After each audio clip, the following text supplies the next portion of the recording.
Dear student, আজকে আমরা আলোচনা করব এনপিটি নিয়ে। NPT means nuclear non proliferation treaty, অর্থাৎ পারমাণবিক অস্ত্র প্রসার রোধ চুক্তি। এই বিষয়টি BA political science honours semester 4 স্টুডেন্টদের জন্য, যারা ইউনিভার্সিটি অফ কল্যাণীতে পড়াশোনা করে। আচ্ছা, এই বিষয়টি ভালোভাবে স্টাডি করার জন্য দুটো রেফারেন্স তোমাদের আমি বলছি, এই বই দুটি পড়বে। একটি হচ্ছে গৌতম কুমার বসুর সমসাময়িক আন্তর্জাতিক সম্পর্ক এবং অন্যটি হচ্ছে প্রণব কুমার দালালের আন্তর্জাতিক সম্পর্ক, তত্ত্ব ও সমসাময়িক বিশ্ব। আরও অনেক আন্তর্জাতিক সম্পর্কের উপর বই রয়েছে, সেগুলো পড়তে পারো। যাই হোক, তাহলে আমরা শুরু করি আজকের বিষয়, নিউক্লিয়ার নন প্রলিফারেশন ট্রিটি বা এনপিটি সংক্ষেপে আমরা বলি।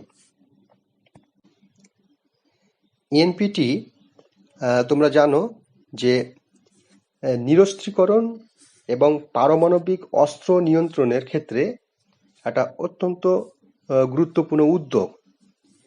তো এনপিটি শুরু হয়েছিল 1968 সালে সম্মিলিত জাতিপুঞ্জের যে সাধারণ সভা, জেনারেল অ্যাসেম্বলি অফ ইউএনও, তো এই সভাতে এই এনপিটি অর্থাৎ পারমাণবিক অস্ত্র প্রসার রোধ চুক্তি গৃহীত হয় 1968 সালে, এবং এই চুক্তিটি কার্যকর হয়েছিল 1970 সালে 5ই মার্চ, এবং এই চুক্তির মেয়াদ ছিল 25 বছর পর্যন্ত, অর্থাৎ 1995 সালে এই চুক্তিটি শেষ হওয়ার কথা। কিন্তু আমরা দেখি যে 1985 সালের মে মাসে সদস্যগণ পুনরায় এই চুক্তির মেয়াদ অনির্দিষ্টকালের জন্য বহাল রাখে। ঠিক আছে, যাই হোক, এই চুক্তিতে কিন্তু তোমরা লক্ষ্য করবে যে পৃথিবীর 189টি দেশ স্বাক্ষর করেছিল। কয়েকটি দেশ স্বাক্ষর করেনি, যেমন ভারত, পাকিস্তান, উত্তর কোরিয়া, ইসরায়েল ইত্যাদি। তো তোমরা জানো যে নিরস্ত্রীকরণ এবং পারমাণবিক অস্ত্র নিয়ন্ত্রণের একটা গুরুত্বপূর্ণ উদ্যোগ হচ্ছে এনপিটি। তো আমরা একটু জেনে নেব যে আসলে নিরস্ত্রীকরণ বা ডিসআর্মামেন্ট কি। নিরস্ত্রীকরণ হলো রাষ্ট্রের অভ্যন্তরে, মানে রাষ্ট্রের যে ভান্ডার রয়েছে, রাষ্ট্রের ভান্ডারে মজুদ থাকা অস্ত্রগুলিকে সম্পূর্ণ নিশ্চিহ্ন করে ফেলা, অথবা বিশেষ কোনো এক ধরনের অস্ত্র, যেমন পারমাণবিক অস্ত্র বা জৈব অথবা রাসায়নিক অস্ত্রকে পুরোপুরি নষ্ট করে ফেলাই হলো নিরস্ত্রীকরণ। তো আমরা বলবো নিরস্ত্রীকরণ বা পারমাণবিক অস্ত্র নিয়ন্ত্রণ পৃথিবীতে শান্তি এবং নিরাপত্তা প্রতিষ্ঠার ক্ষেত্রে অবশ্যই অত্যন্ত গুরুত্বপূর্ণ বিষয়। হান্স জে মর্গেনথাউ, তোমরা নাম নিশ্চয়ই শুনেছ, তিনি নিরস্ত্রীকরণ বলতে অস্ত্রের উৎপাদন ও মজুদ ভাণ্ডার কমিয়ে আনা বা পুরোপুরি ধ্বংস করে ফেলা, এ দুটোকেই বুঝিয়েছিলেন। যাই হোক, তো এই এনপিটি অর্থাৎ পারমাণবিক অস্ত্র প্রসার রোধ চুক্তির প্রধান লক্ষ্য হল পারমাণবিক অস্ত্রের প্রসার রোধ করা, পারমাণবিক শক্তিকে শান্তিপূর্ণ কাজে ব্যবহার করা, পারমাণবিক শক্তির অপব্যবহার বন্ধ করা, পারমাণবিক অস্ত্র প্রতিযোগিতা বন্ধ করা, এগুলো হচ্ছে এই এনপিটির লক্ষ্য। তাছাড়াও এনপিটির উদ্দেশ্য এবং প্রকৃতি সম্পর্কে আরও সম্যক ধারণা পাওয়া যাবে এই চুক্তির বিভিন্ন ধারাগুলো যদি তোমরা পর্যবেক্ষণ করো। তবে আমি কয়েকটি ধারার কথা বলছি, যেমন এই এনপিটি চুক্তির 1 নম্বর ধারায় বলা হয়েছে, পারমাণবিক শক্তিধর দেশগুলি পারমাণবিক অস্ত্রবিহীন মানে যে সমস্ত দেশের পারমাণবিক অস্ত্র নেই সেই দেশগুলিকে পারমাণবিক অস্ত্র কিংবা পারমাণবিক বিস্ফোরণের প্রযুক্তি হস্তান্তর করবে না এবং কোনোভাবেই এরূপ অস্ত্র নির্মাণে সাহায্য ও উৎসাহদান করবে না। ঠিক আছে, এটা 1 নম্বর ধারা রয়েছে। আর 2 নম্বর ধারা রয়েছে যে পারমাণবিক অস্ত্রবিহীন দেশগুলি কোনোভাবেই পারমাণবিক বিস্ফোরণ বা অস্ত্র তৈরির কৌশল, ফর্মুলা বা প্রয়োজনীয় পদার্থগুলি অন্য রাষ্ট্রের কাছ থেকে অর্জন করবে না। অর্থাৎ 1 এবং 2 নম্বর ধারায় এটা পরিষ্কার যে পারমাণবিক শক্তিধর রাষ্ট্রগুলি যাদের পারমাণবিক শক্তি নেই তাদেরকে এই সমস্ত আর কি উপাদান সরবরাহ করবে না। আর যে সমস্ত রাষ্ট্রগুলো যাদের পারমাণবিক শক্তি নেই তারাও চেষ্টা করবে না এই সমস্ত উপাদানগুলো অর্জন করার। আচ্ছা, 3 নম্বর ধারায় বলা হয়েছে যে পারমাণবিক অস্ত্রবিহীন দেশগুলি পারমাণবিক শক্তিকে শান্তিপূর্ণ কাজে ব্যবহার করছে নাকি অস্ত্র নির্মাণের কাজে ব্যবহার করছে তা তদারকির জন্য একটি আন্তর্জাতিক সংস্থা গঠন করা হবে। সরি, এখানে গঠন নয়, বরং আন্তর্জাতিক আণবিক শক্তি সংস্থা যেটা আছে আর কি, ইন্টারন্যাশনাল অটোমিক এনার্জি এজেন্সি, সংক্ষেপে IAEA, তার দায়িত্ব থাকবে। অর্থাৎ এই যে আন্তর্জাতিক আণবিক শক্তি সংস্থা রয়েছে তারা এই বিষয়টি তদারকি করবে। আচ্ছা, চুক্তির 4 নম্বর ধারায় বলা হয়েছে যে স্বাক্ষরকারী দেশগুলি শান্তিপূর্ণ উদ্দেশ্যে পারমাণবিক শক্তি নিয়ে গবেষণার অধিকারকে স্বীকার করে নেওয়া হয়েছে আর কি। অর্থাৎ এখানে আবার বলছে যে যে সমস্ত দেশগুলি স্বাক্ষর করেছে সেই সমস্ত দেশগুলি শান্তিপূর্ণ উদ্দেশ্যে পারমাণবিক শক্তি নিয়ে গবেষণার অধিকার থাকবে।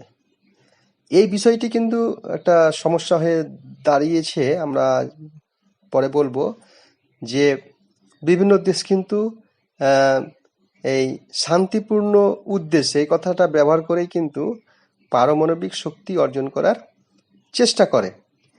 যাই হোক, 5 নম্বর ধারায় বলা হয়েছে পারমাণবিক অস্ত্রবিহীন দেশগুলির শান্তিপূর্ণ পারমাণবিক বিস্ফোরণের অধিকার স্বীকার করে নেওয়া হয়েছে আর কি। 6 নম্বর ধারায় পারমাণবিক শক্তিধর রাষ্ট্রগুলিকে যে কোনো প্রকার পারমাণবিক অস্ত্র প্রতিযোগিতা বন্ধ করার কথা বলা হয়। আচ্ছা, NPTর 7 নম্বর ধারায় বলা হয় ওইসব দেশ মানে যারা চুক্তিতে স্বাক্ষর করেছে পারস্পরিক আলোচনার মাধ্যমে কি করবে, পারমাণবিক নিরস্ত্রীকরণের উদ্দেশ্যে কার্যকর ব্যবস্থা গ্রহণ করবে। 8 নম্বর ধারায় বলা হয়েছে যে প্রতি 5 বছর অন্তর চুক্তিতে স্বাক্ষরকারী দেশগুলি কি করবে, একটি সম্মেলন আহ্বান করবে এবং এই সম্মেলনেই NPT চুক্তির সাফল্য ও ব্যর্থতা নিয়ে তারা পর্যালোচনা করবে। তাহলে এই চুক্তি অনুযায়ী কিন্তু আমরা দেখছি যে 1975, 1980, 85, 90, 95 সালে কিন্তু এই চুক্তিতে স্বাক্ষরকারী দেশগুলি সম্মেলনে বসেছিল, রিভিউ কনফারেন্স অনুষ্ঠিত হয়েছিল এবং সর্বশেষ কনফারেন্স যেটা আমরা 1995 সালে হয়েছিল সেখানে কিন্তু, এবং সেই বছরটি কিন্তু NPT চুক্তির মানে সীমা মানে কার্যকাল শেষ হয়ে যাওয়ার কথা, কিন্তু চুক্তিতে স্বাক্ষরকারী দেশগুলি কিন্তু NPT-কে আর কি চুক্তির মেয়াদকে আরও অনির্দিষ্টকালের জন্য বাড়িয়ে দিয়েছে।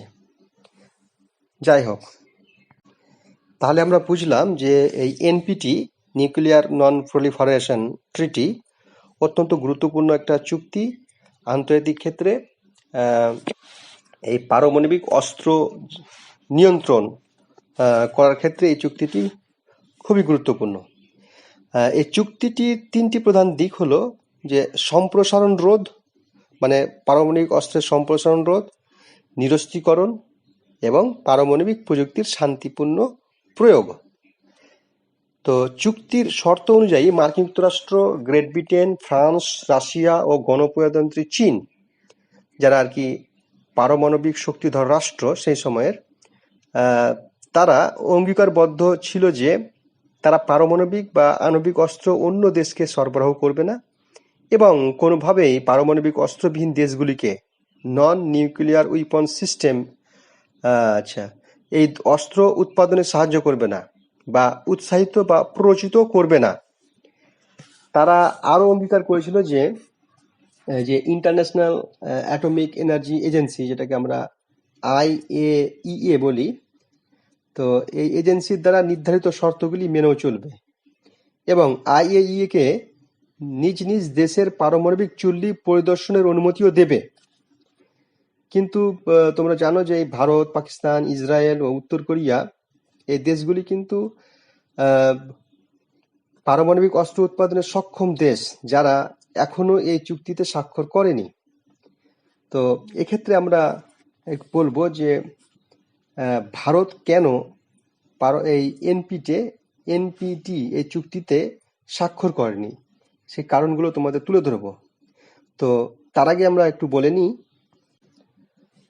পারমাণবিক অস্ত্র প্রসার রোধের উদ্দেশ্যে যে এই এনপিটি চুক্তি স্বাক্ষর হয়েছিল এবং এই চুক্তিতে অংশগ্রহণকারী রাষ্ট্রগুলো যে অঙ্গীকার করেছিল, বিশেষভাবে পারমাণবিক শক্তিধর রাষ্ট্রগুলো, তারা কিন্তু খুব একটা অঙ্গীকার পূর্ণ করেনি।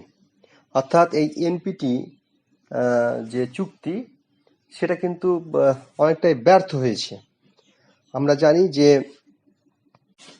এই চুক্তির ফলে কিন্তু আন্তর্জাতিক ক্ষেত্রে পারমাণবিক অস্ত্রের সংখ্যা কিন্তু কমেনি। আমরা দেখেছি যে 1968 সালে এই 5টি পারমাণবিক শক্তিধর রাষ্ট্রের মোট আণবিক অস্ত্রের সংখ্যা ছিল 39,202। তোমরা লক্ষ্য করবে 1986 সালে সে সংখ্যা দাঁড়ায় 69,490-তে। তাহলে বুঝতে পারছো যে চুক্তির মধ্যেও কিন্তু এই রাষ্ট্রগুলো তাদের পারমাণবিক অস্ত্র নিয়ন্ত্রণ তো করেনি, ধ্বংস করেনি, বরং উৎপাদন বাড়িয়েছে, অনেক বেশি বাড়িয়েছে। তোমরা nuclear arms threat to our world নামক সম্মিলিত জাতিপুঞ্জের একটি প্রতিবেদন যদি তোমরা পড়ো, তাহলে বুঝতে পারবে যে পারমাণবিক অস্ত্র মজুদ বিভিন্ন দেশ কতটা করেছে এবং সেটা কতটা ভয়ঙ্কর। 1982 সালে এই রিপোর্ট প্রকাশিত হয়েছিল। সেখানে বলা হয়েছিল যে বিশ্বের বিভিন্ন দেশের হাতে যে পরিমাণ পরমাণু অস্ত্র মজুদ রয়েছে, তাকে হিরোশিমায় নিক্ষিপ্ত বোমার মতো ছোট ছোট ভাগে ভাগ করে প্রতি মিনিটে একটা বিস্ফোরণ করলে তা শেষ হতে সময় নেবে কত জানো? 3 বছর সময় লাগবে। আশ্চর্যের বিষয়। বিশ্বের মজুদ পারমাণবিক অস্ত্রের সাহায্যে গোটা বিশ্বকে অন্তত 50 বার ধ্বংস করে দেওয়া যাবে। তাহলে ভাবো পারমাণবিক অস্ত্র কত ভয়ঙ্কর এবং এই অস্ত্র নিয়ে যে খেলা, প্রতিযোগিতা, সেটা কতটা মারাত্মক পর্যায়ে পৌঁছেছে যে পুরো সেই সময় আর কি 1982 সালের কথা বলছি, সেই সময় পুরো বিশ্বকে অর্থাৎ পৃথিবীকেই 50 বার ধ্বংস করে দেওয়ার মতো ক্ষমতা রয়েছে। তাহলে বুঝতেই পারছো যে এই চুক্তি কতটা আর কি কার্যকর হয়েছে, অর্থাৎ এক প্রকার ব্যর্থ হয়েছে আমরা বলবো। মানে আরো হয়তো আরো বেশি হতো, সেক্ষেত্রে নিয়ন্ত্রণ করেছে বিভিন্ন রাষ্ট্র, যারা পারমাণবিক শক্তিধর রাষ্ট্র, তারা আরো হয়তো উৎপাদন বাড়াতো, সে জায়গায় নিয়ন্ত্রণ করেছে। নতুন রাষ্ট্রগুলোকে যারা পারমাণবিক অস্ত্র নির্মাণ করতে চায়, উৎপাদন করতে চায়, তাদের নিয়ন্ত্রণ করেছে যাতে তারা এই অস্ত্র উৎপাদন করতে না পারে। কিন্তু আমরা যদি সামগ্রিকভাবে দেখি যে এই অস্ত্রের সংখ্যা এবং এর যে কার্যকারিতা, এর যে ধ্বংসাত্মক পরিণতি, তা কিন্তু মারাত্মক। এবং সেই অনুযায়ী এই অস্ত্র কিন্তু এই পৃথিবীকে কয়েকশো বার, মানে বর্তমান পরিপ্রেক্ষিতে যদি বলি যে কয়েকশো বার ধ্বংস করতে পারে, এরকম পর্যায়ে রয়েছে। তো আমরা এবার একটু দেখব যে ভারতবর্ষ কেন এই এনপিটিতে স্বাক্ষর করেনি, তাদের আপত্তির কারণগুলো কি। এক কথায় যদি আমরা বলি, ভারত এনপিটিতে এনপিটিতে স্বাক্ষর করেনি এই কারণে যে আমাদের দেশ মনে করে যে এই চুক্তিটি বৈষম্যমূলক এবং এর মাধ্যমে পারমাণবিক অস্ত্রের উপর কিছু দেশের একচেটিয়া প্রাধান্য বজায় থাকবে। অর্থাৎ এই চুক্তির মাধ্যমে কি হবে যে যে সমস্ত রাষ্ট্রগুলো পারমাণবিক শক্তিধর রাষ্ট্র তারাই এই পারমাণবিক অস্ত্রের উপর প্রাধান্য বজায় রাখবে, তাদেরই ক্ষমতা থাকবে। নতুন কোনো রাষ্ট্র তাদের সত্যিই যদি প্রয়োজন থাকে আর স্বাভাবিকভাবে জাতীয় স্বার্থের জন্য বা নিরাপত্তার স্বার্থে কোনো দেশ পারমাণবিক অস্ত্র উৎপাদন করতে চাইবে, ভারতের যেমন প্রয়োজন রয়েছে, যেহেতু প্রতিবেশী দেশ চীন বা পাকিস্তান একটা শক্তিশালী শত্রু রাষ্ট্র, তো সেক্ষেত্রে যেহেতু তারাও পারমাণবিক শক্তিধর রাষ্ট্র, তাই ভারতবর্ষকে ব্যালেন্স রাখার জন্য কিন্তু এই পারমাণবিক অস্ত্র উৎপাদন করতে হবে। যদিও সেই সময়ে আর কি পাকিস্তান পারমাণবিক শক্তিধর রাষ্ট্র ছিল না, কিন্তু চীন ছিল। বর্তমানের ক্ষেত্রে যদি বলি, তো এখন পাকিস্তানও যেহেতু পারমাণবিক শক্তিধর রাষ্ট্র, তাই স্বাভাবিকভাবে এই চুক্তি ভারতবর্ষ মেনে নিতে চাইবে না। এবং চুক্তিতে স্বাক্ষরকারী রাষ্ট্রগুলো, বিশেষ করে যারা পারমাণবিক শক্তিধর রাষ্ট্র, তারা কিন্তু অস্ত্রকে ধ্বংস করছে না, তারা সেই অঙ্গীকার করছে না।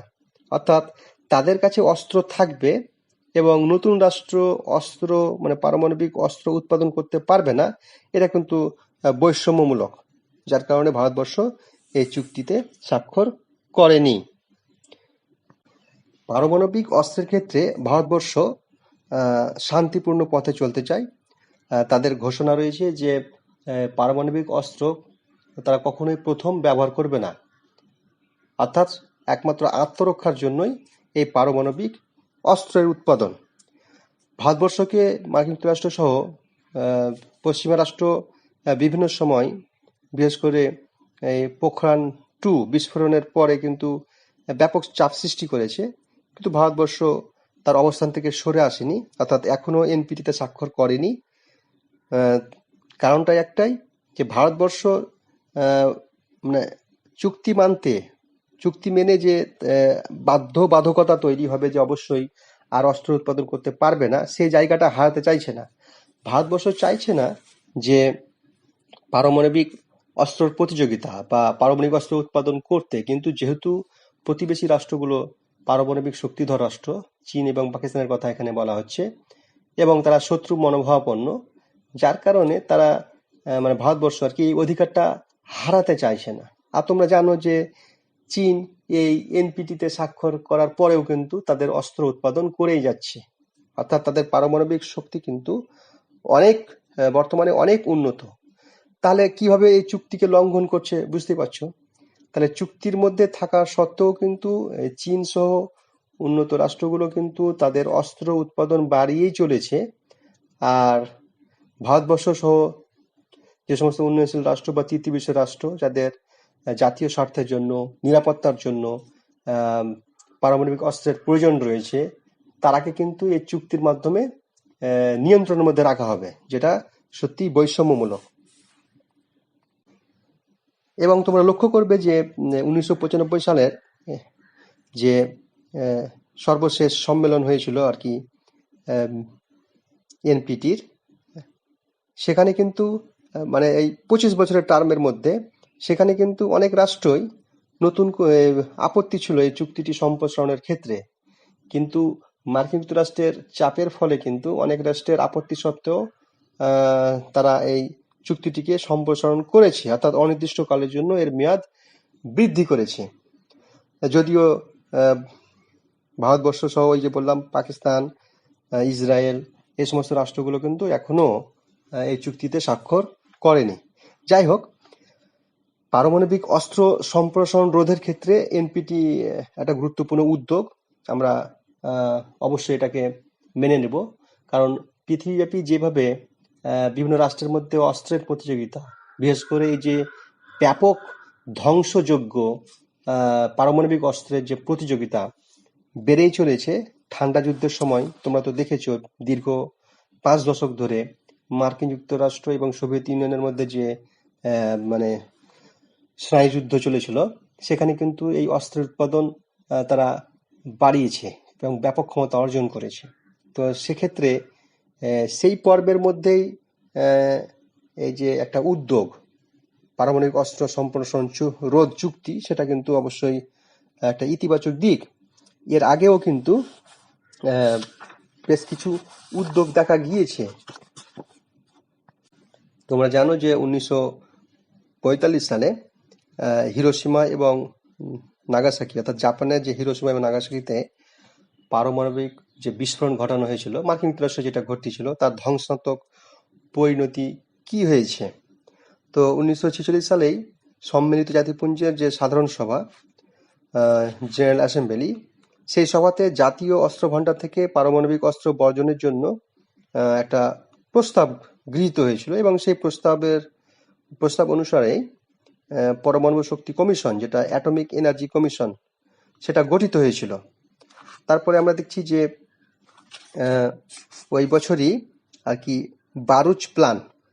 বারুচ প্ল্যান যেটা নেওয়া হয়েছিল এই পারমাণবিক অস্ত্র নিয়ন্ত্রণের ক্ষেত্রে। মার্কিন যে বিজ্ঞানী বার্নার্ড বারুচ, তার পরিকল্পনা আর কি এটা। তো অবশ্যই পরিকল্পনা ব্যর্থ হয়েছে, কারণ সেই পরিকল্পনার মূল উদ্দেশ্য ছিল যে সোভিয়েত ইউনিয়নকে পারমাণবিক অস্ত্র উৎপাদনে বাধা দেওয়া, অর্থাৎ পুরো বিশ্বকেই আর কি পারমাণবিক অস্ত্র যাতে উৎপাদন না করে তার জন্য এই প্রচেষ্টা।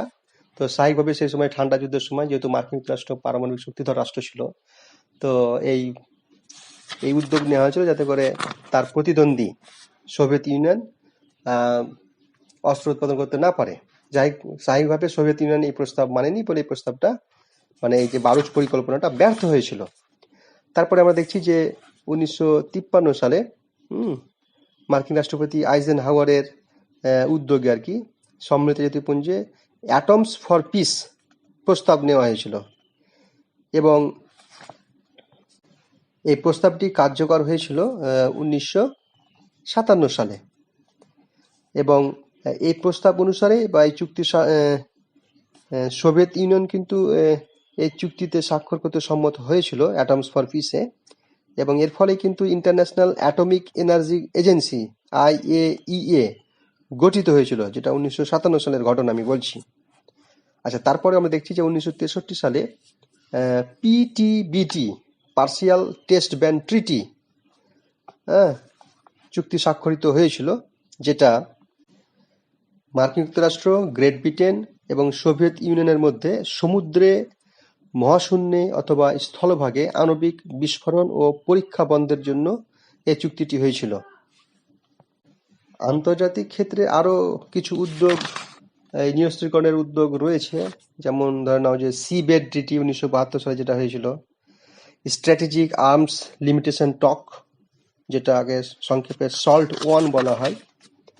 আবার 1974 সালে দেখবে থ্রেশহোল্ড টেস্ট ব্যান ট্রিটি হয়েছে, বা সল্ট 2 স্ট্র্যাটেজিক আর্মস লিমিটেশন টক, যেটা 1979 সালে স্বাক্ষরিত হয়েছিল। এরপরও হয়েছে দি INF ট্রিটি, যেটা 1987 সালে হয়। স্ট্র্যাটেজিক আর্মস রিডাকশন ট্রিটি, এটা 1988 সালে আর কি আলোচনা শুরু হয়েছিল, এবং 1999 সালে এই চুক্তিটি স্বাক্ষর হয়েছে সর্বশেষ। আচ্ছা, তারপরে আবার দেখবে তোমরা যে স্ট্র্যাটেজিক আর্মস রিডাকশন ট্রিটি 2 আর কি, সেটা 1993 সালেও স্বাক্ষরিত হয়েছিল আর কি। এবং 1995 সালে তো তোমরা দেখলে যে NPT সময়সীমা অনির্দিষ্টকালের জন্য বাড়ানো হয়েছে, অর্থাৎ চুক্তিটি এখনো রয়েছে। আর 1994 সালে একটা গুরুত্বপূর্ণ উদ্যোগ নেওয়া হয়েছিল পারমাণবিক অস্ত্র নিয়ন্ত্রণের ক্ষেত্রে, সেটা হচ্ছে CTBT, কনফারেন্স অন ডিসআর্মামেন্টের ক্ষেত্রে।